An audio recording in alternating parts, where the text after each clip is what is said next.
Buenas tardes, profesor. El día de hoy voy a desarrollar el examen final de procesal penal. Pregunta 1. Considero que sí es correcto el requerimiento de prisión preventiva contra Kenji Garay y Julio Rivas debido a que se cumple con el artículo 268 del Código Procesal Penal. En el inciso A nos menciona los elementos graves de convicción que vincula al imputado como el autor del delito. Los cuales estos elementos graves son primero las declaraciones del agraviado. Indicó que conocía a estos dos asaltantes ya que vivían por su barrio. Segundo, se encontró la billetera del agraviado en la casa de Kenji Garay. Y tercero, la grabación donde se acredita que ambos cometieron el robo. Estos indicios asumen un juicio de probabilidad, es decir, que estas dos personas han podido cometer el delito y podrían ser condenados. Bueno, dentro del artículo que mencioné, el 268, también se cumple el inciso B, ya que al cometer el delito se utilizó la fuerza, lo cual nos lleva a un robo agravado y la sanción sería mayor a 4 años. Por eso indico que también se cumple con el segundo requisito, con el inciso B. Y el tercer requisito es sobre el peligro de fuga y de obstaculizar el proceso penal. Primero, sobre el peligro de fuga, el artículo 269 del Código Procesal Penal se tendrá que tomar en cuenta la gravedad la gravedad para el procedimiento de la pena. La pena mínima es de 12 años hasta una máxima de 20 años. Después, la magnitud del daño causado. En este caso, como fue un coqueteo con arma blanca, además de el uso de la fuerza con golpes y patadas. Y por último, el comportamiento de los imputados, al no asistir a las citaciones de la fiscalía y aparte que ya tenían antecedentes penales por robo y extorsión. Acerca del peligro de obstaculización, el artículo 270 del Código Procesal Penal. Primero, hay un riesgo de que los imputados destruyan las evidencias, ya que se menciona que estas personas tienen antecedentes, lo cual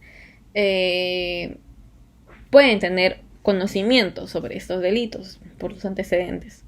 Y también puede influir a testigos o puede inducir en el comportamiento de estos, ya que tienen antecedentes de extorsión. Así que por todo lo mencionado considero que sí es correcto la prisión preventiva.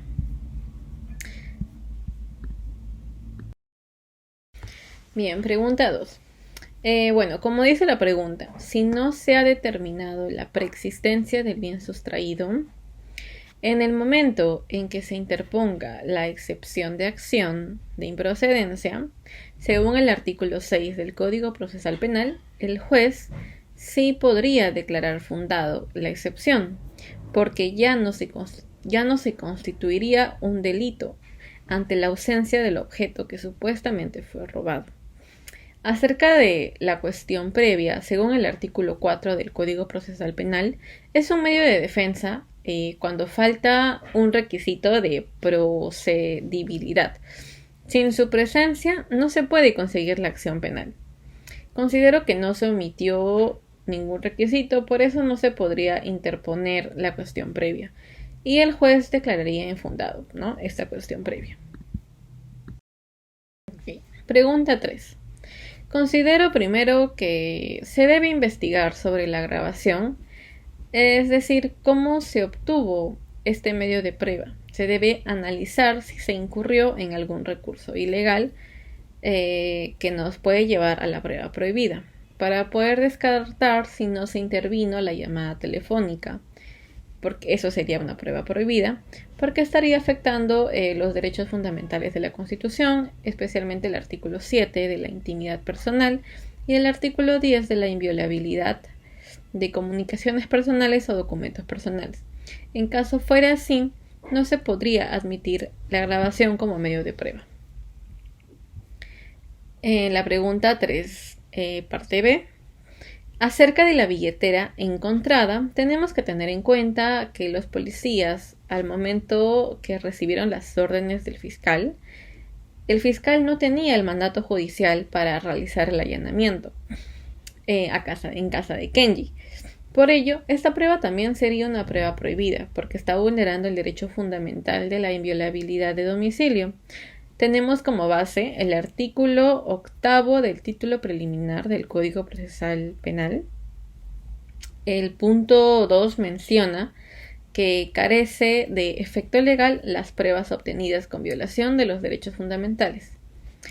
Aparte de eso, también tenemos el artículo 159 del Código Procesal Penal.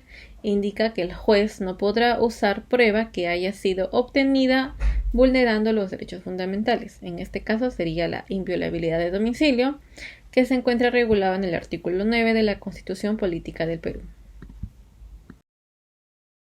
Pregunta 4. Con respecto a Kenji, y por el artículo 344, numeral 2 del Código Procesal Penal, solicitaría un auto de sobreseimiento, porque el inciso 2 indica que no hay causas de inculpabilidad, debido a que se consideró como prueba prohibida el acto de allanamiento y la grabación por vulneración de derechos fundamentales. Entonces no hay pruebas razonables, y sobre Julio también emitiría el auto de sobreseimiento de igual forma por el inciso de ella. No hay forma de incorporar nuevos datos a la investigación a causa de que las únicas pruebas que se obtuvo fueron prohibidas. Por último, la pregunta 5. Como consecuencia de las pruebas prohibidas, que es la billetera que se encontró en el allanamiento y la grabación, a raíz de esto solo se tiene la declaración del agraviado y los antecedentes de Kenji Julio. Finalmente, ante la ausencia de medios probatorios suficientes, concluyo que estas dos personas no han cometido el delito por falta de prueba objetiva que los puede incriminar en este delito. Solo existen sospechas, pero no son sólidas para poder declarar los autores del delito. Gracias.